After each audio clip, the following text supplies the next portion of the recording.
కాసేపట్లో ఏపీ శాసనసభలో vote on account budget ప్రవేశపెట్టనున్న ఆర్థిక మంత్రి బుగ్గన రాజేంద్రనాథ్ రెడ్డి మండలిలో ప్రవేశపెట్టనున్న మంత్రి గుడివాడ అమర్నాథ్ 2.80 లక్షల కోట్లతో బడ్జెట్ ప్రవేశపెట్టనున్న ప్రభుత్వం టీడీపీ సభ్యులను సస్పెండ్ చేసిన స్పీకర్ అయినా వెనక్కి తగ్గని టీడీపీ సభ్యులు సభలో కొనసాగుతున్న నిరసనల పర్వం స్పీకర్ పోడియం ముందు ఆందోళనకు దిగిన టీడీపీ సభ్యులు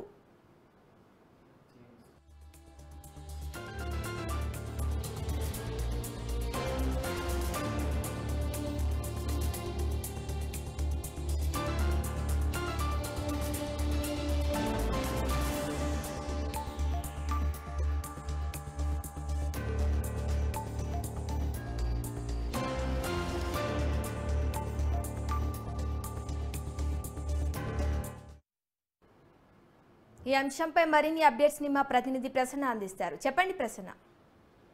శిరీష 11 గంటలకి శాసనసభలో ఆర్థిక మంత్రి బుగ్గన రాజేంద్రనాథ్ రెడ్డి శాసన మండలిలో మంత్రి గుడివాడ అమర్నాథ్ బడ్జెట్ ప్రవేశపెడతారు.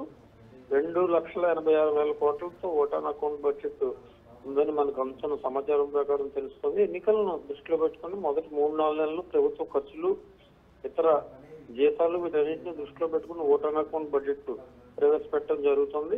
11 గంటలకు బడ్జెట్ ప్రవేశపెట్టిన తర్వాత ఇందులో కొన్ని కీలక అంశాలకు సంబంధించి కూడా ప్రధానంగా చర్చ జరిగే అవకాశం ఉంది. అయితే బడ్జెట్ లో సంక్షేమం, వ్యవసాయం, మహిళలు, ఆర్థిక, ఆరోగ్య రంగాలకు ప్రాధాన్యత ఇచ్చేలాగా కొంచెం చర్యలు తీసుకుంటున్నారు. ఎందుకంటే వైసీపీ ప్రభుత్వం వచ్చిన దగ్గర నుంచి కూడా మొదటి 5 ఏళ్లు బడ్జెట్ అంచనాలు 2,20,000 కోట్ల నుంచి 2,70,000 కోట్ల వరకు పెరుగుతూ వచ్చాయి. ఇప్పుడు కూడా దాని మీద ప్రధానంగా దృష్టి పెట్టిన పరిస్థితి మనకి కనిపిస్తుంది. ఎందుకంటే సంక్షేమ రంగానికి ప్రభుత్వం ఎక్కువ ప్రాధాన్యత ఇస్తుంది కాబట్టి ఆ దిశగానే బడ్జెట్ కేటాయింపులు కూడా ఉండే అవకాశం అయితే ఉంది.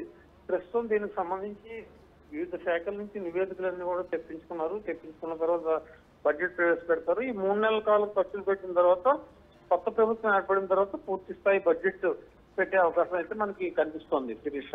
Thank you Prasanna.